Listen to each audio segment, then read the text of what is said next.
સંતો અને વાલા ભક્તો, આજે સ્વામી શ્રી હરિસ્વરૂપદાસજી સ્વામી ભૌતિક રીતે શરીરથી આપણી મધ્યમાં નથી, પણ એમના જે પ્રવચનો, એમના જે વિચારો, એમના જે શબ્દો, એ શબ્દશઃ આજે હરિસ્વરૂપ સ્વામી સંપ્રદાયને વિશે ભક્તોની મધ્યમાં છે. કોઈ પણ સંતની વિદાયથી સંપ્રદાયને નિશ્ચયપણે બહુ મોટી એક ખોટ જતી હોય છે, પણ સંપ્રદાયની અંદર મહારાજનું વચન કરતા કરતા એકમાત્ર શ્રી હરિ છે અને શ્રી હરિની મરજી પ્રમાણે થતું હોય છે. આજે સ્વામી શ્રી હરિસ્વરૂપદાસજી સ્વામીને શ્રદ્ધાંજલિ આપવા માટે જ્યારે દૂર દેશાંતરથી ભક્તો અને સંતો પધાર્યા છો, સ્વામી ખરેખર એક અજોડ વ્યક્તિત્વ ધરાવનાર, એક પ્રખર, એક નીડર, પોતાની વાણીને વિશે મક્કમ અને શાસ્ત્ર સંમત એમનું જે કંઈ પણ ચિંતન અને જે કંઈ પણ પ્રવચન હતું, એ શ્રીજી મહારાજ અને પરમહંસોની જે મૂળ વિચારધારા છે તે પ્રમાણેનું હતું. કોઈ પણ બાબતના બે પહેલું હોય છે, પણ મૂળ વાત જે હોય છે, જે શ્રીજી મહારાજની વિચારધારા છે, તેને પોતે પોતાના અનુભવથી, પોતાના જ્ઞાનથી, વચનામૃતના માધ્યમથી કે પછી અન્ય શાસ્ત્રોના માધ્યમથી સ્વામીજી જે સમજ્યા હતા, જેને પોતે મક્કમપણે માનતા હતા, તે પ્રમાણે એમણે પોતાના યુગમાં આવેલા ભક્તોને એ પ્રમાણે જ્ઞાન આપ્યું, કહ્યું, ઉપદેશ આપ્યો અને એ પ્રમાણે પોતે કથા કરતા. વચ્ચે એક સમય આવ્યો કે સ્વામીજીએ ઘણા લાંબા સમય સુધી મૌન રાખ્યું. ત્યારે દેશ અને વિદેશમાં એવા ઘણા બધા ભક્તો હતા કે જે સ્વામીજીની કથા સાંભળવા માટે બહુ તત્પર હોય. એ ક્યાંક ક્યાંક અમને પણ એવી ભલામણ ઘણા ભક્તો કરતા હોય કે સ્વામીજી પુનઃ કથા શરૂ કરે તો ખૂબ સારું. ત્યારે એવા સ્વામીજીની વિદાયથી નિશ્ચય સંપ્રદાયને એક બહુ મોટી ખોટ પડી છે. મૂળ વાત એ છે કે આજે સમાજમાં જે પરિસ્થિતિ છે, એ પરિસ્થિતિની અંદર સત્ય અને સત્ય કહેવાની હિંમત એ બહુ જૂજ હોય છે. કારણ કે સૌ પોતે સાચવીને ચાલતા હોય, ઘણીવાર વિદ્વતા ઘણી હોય, પણ વિદ્વતાની સાથોસાથ એને જે કહેવાની ખુમારી હોવી જોઈએ, જે નિષ્ઠા હોવી જોઈએ કે આ મારો મહારાજ કહે છે, મારા મહારાજથી અધિક કાંઈ નથી, મારા મહારાજનો જે વિચાર હોય એ મારો વિચાર હોવો જોઈએ. એવા એમના જેટલા પણ પ્રવચનો સાંભળીએ, એમાં ખાસ કરીને છેલ્લે ઉપાસના માટે, ઉપાસનાના રક્ષણ માટે એ પોતે શ્રી જે કાંઈ એમણે મંતવ્ય આપ્યું, જે કાંઈ વાત કરી, એ બહુ સમજવા જેવી છે.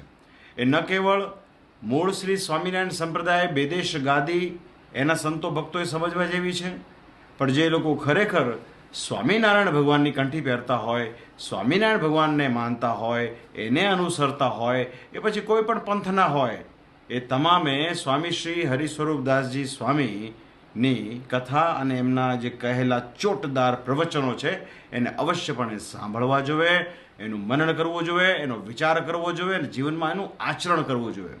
કેમ કે સૌથી પહેલો પ્રશ્ન તો એ ઉપસ્થિત થાય છે કે આપણે સત્સંગી થયા છીએ, આપણે સત્સંગમાં આવ્યા છીએ, આપણે ભગવાન સ્વામિનારાયણની ઓળખ થઈ છે, તો આપણે આ સત્સંગમાં શું કામ આવ્યા છીએ?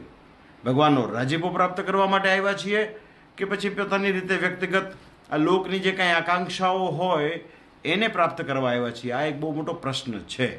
ત્યારે જે ભગવાન સ્વામિનારાયણનો પાકો દ્રઢ આશ્રિત હોય, એ શ્રીજી મહારાજે સર્વજીવના હિત માટે વડતાલમાં બેસી અને જે શ્રી શિક્ષાપત્રીનું લેખન કાર્ય કર્યું, એને ખાસ તમામ ભક્તોને અમારી બહુ હૃદયથી ભલામણ છે કે શિક્ષાપત્રીનું નિયમિત પઠન કરશો, એનું નિયમિત ચિંતન કરશો. તદુપરાંત બહુ સરળ ભાષામાં સમજાય, આજથી 200 વર્ષ પહેલાં તે સમયના લોકોને પણ સમજાઈ જાય એવા દ્રષ્ટાંતો સાથે ભગવાન શ્રી હરિએ ગઢપુરમાં, વડતાલમાં, પંચાળામાં, લોયામાં, સાળંગપુર આદિ સ્થાનોને વિશે જે વચનામૃતો કયા છે એને કાયમ ધારવા, વાંચવા, સમજવા, અને ન સમજાય તો આવા કોઈ સત્પુરુષના મુખેથી એને સમજવાનો પ્રયાસ કરવો. સ્વામી શ્રી હરિસ્વરૂપદાસજી સ્વામીનું એક બહુ મુખ્ય આગવું અંગ એ હતું કે શાસ્ત્રને પોતે જે રીતે સમજ્યા છે, પોતે જે દ્રઢપણે માને છે, તે પ્રમાણે એમણે કહેવાની કોશિશ કરી છે અને હંમેશા આશા, અપેક્ષાઓ, કીર્તિ, પ્રતિષ્ઠા કે પ્રગતિથી પોતે નિર્લેપ રહ્યા છે. એનો અમને સાક્ષાત અનુભવ છે. અમને યાદ છે 2 વર્ષ પૂર્વે, કદાચ 3 વર્ષ પણ થયા હોય, આપણે રીબડા ખાતે ગુરુકુળ દરમિયાન એક પ્રસંગ હતો. ત્યાં સંતો એમને વાત કરી કે સ્વામી શ્રી હરિસ્વરૂપદાસજી સ્વામીને આપણે સદગુરુની પદવી આપીએ તો સારું. એમને તો ઈચ્છા નથી, એમને ખ્યાલ પણ નથી. ત્યારે અમે સંતોની લાગણીને ધ્યાનમાં રાખીને એમને સદગુરુની પદવી જ્યારે અમે એનાયત કરી, ત્યારે એમનો જે બાળક જેવો સ્વભાવ એ એમને સ્પષ્ટપણે દેખાણો. એની સાથોસાથ ઘણી વખત ઘણા પ્રસંગોમાં મળવાનું થયું હોય, એ કીર્તિ પ્રતિષ્ઠાને એનાથી પોતે સ્વયં દૂર રહેતા, ત્યારે જ આવી નિષ્ઠાપૂર્વક વાત કરી શકતા. તો આજે સ્વામી શ્રી હરિસ્વરૂપદાસજી સ્વામીની શ્રદ્ધાંજલિ સભા છે. આપણે કોઈ પણ સંત જાય એટલે વ્યવહાર પણ હોય છે, અને આપણે એની સભાનું આયોજનો થતા હોય છે, અને એમાં જે સંતોને અનુભવ થયા હોય એ પ્રમાણે કહેતા હોય છે. પણ આમાં શ્રી હરિસ્વરૂપ સ્વામી જેવા સંતો બહુ જૂજ હોય છે. એમને જે કંઈ સંપ્રદાય માટે કર્યું છે એના માટે એમની જે નિષ્ઠા, એમની જે ખુમારી, આ બધા શબ્દો પર વજન મૂકવા જેવું છે. એ જે કાર્ય એમણે કર્યું છે ને એ બહુ અદ્ભુત છે. વડતાલ શ્રી લક્ષ્મીનારાયણ દેવ ગાદીના આચાર્યશ્રી તરીકે અમે પણ એમની ખુમારીને, એની નિષ્ઠાને ખૂબ ખૂબ બિરદાવીએ છીએ. વડતાલ વિહારી હરિકૃષ્ણ મહારાજના ચરણમાં પ્રાર્થના કરીએ છીએ કે મહારાજ એમને સદૈવ પોતાના ધામનું સુખ અર્પે, અને એમની જે ફિલોસોફી, એમની જે વિચારધારા સ્ટ્રિક્ટપણે, કોઈ લલ્લોચપ્પો વગર, કોઈ લોકલાજ વગર, કોઈ દુનિયાને સારું લગાડવા માટે નહીં, એમની જે મૂળ વિચારધારા છે. કેમ કે આ સત્સંગ આત્યંતિક કલ્યાણનો છે, આમાં કલ્યાણની વાત મુખ્ય છે, બાકી બધી વાત ગૌણ છે. તો એમની એ જે વિચારધારા એ વિશેષપણે દ્રઢ બને ભક્તજનોમાં, સંતોમાં, એવી અમારી મહારાજે પ્રાર્થના.